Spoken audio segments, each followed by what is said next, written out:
Okay, this device is what is called a comparator, and the part number that we use is a 7485.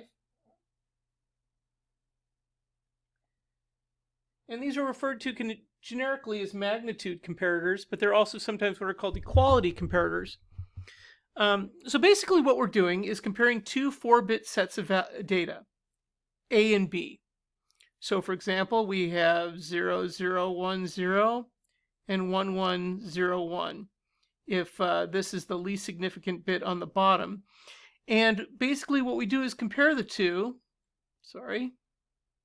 to see which one is larger or smaller or if they're equal. So in this case, if this was 0010, so that'd be the value 4, and this is 1101, which would be the value 13, we'd have A as less than B as the output. If the two values were equal to each other, if we had, for example, 1001 and 1001 there, whoops, the equal output would be on.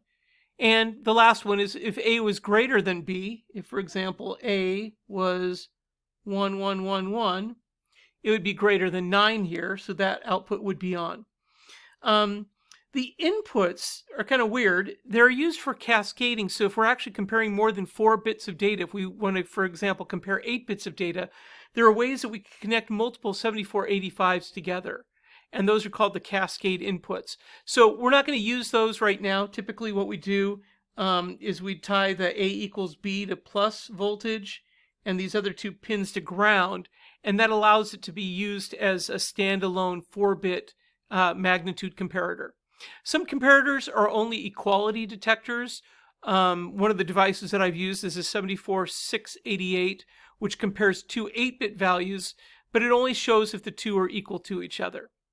So we're going to be using this in the lab, so that was just a quick introduction on what that device does.